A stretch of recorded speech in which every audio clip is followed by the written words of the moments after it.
Bismillahirrahmanirrahim. Allahümme salli ala Muhammedin və ali Muhammed.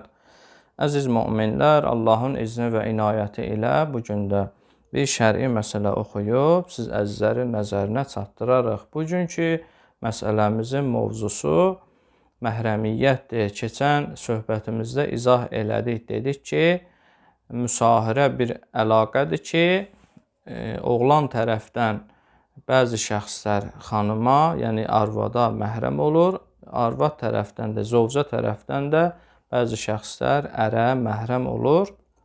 Onlardan birini oxuduq. Dedik ki, gəlin qaynataya, qaynata gəlinə, həmçinin yəni gəlinə oğlanın babaları da, atası da məhrəm olur. Və dedik, əbədi haram olur.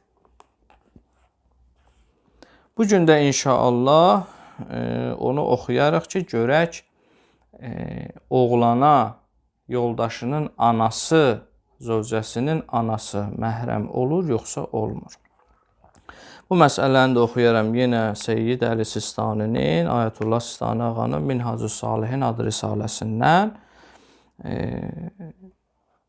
3-cü cild məsələ 157. Görək Seyyid nə buyurur? Bismillah. Buyurur, təhrumu aləz-zövc. Zövcə, yəni ərə haram olur. Ummu zövcətihi.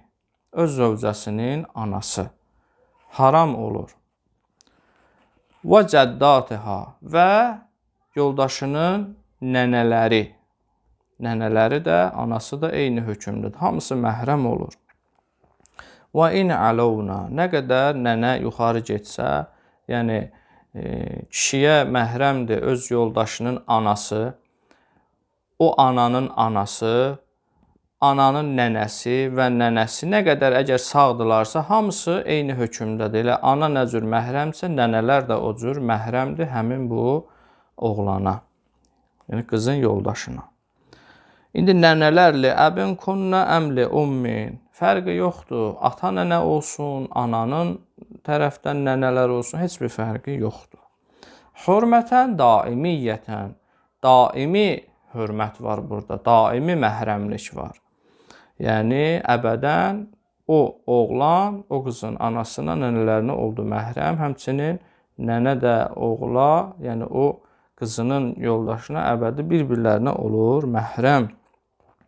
Bəs burada yaxınlıq şərtdir, yoxsa elə nikah oxunulan andan məhrəmiyyət sabitdir? Buyurur, sivaun dəxələ bi zövcətihi əmla.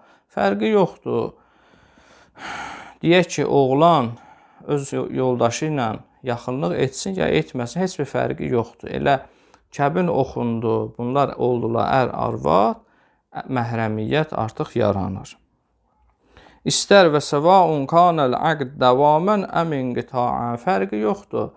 Əqd daimi olsun, munqəti olsun, heç bir fərqi yoxdur. Xülasə,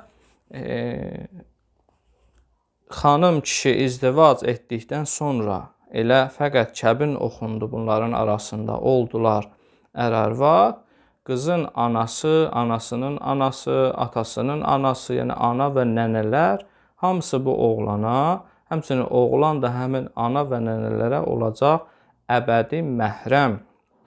Əbədi bunlar bir-birlərinə məhrəmdirlər, haramdırlar. Yəni bu ana öz qızının yoldaşının yanında hicabsız gəzə bilər, ona toxuna bilər, onu öpə bilər, öz övladı kimi heç bir fərq etməyəcək.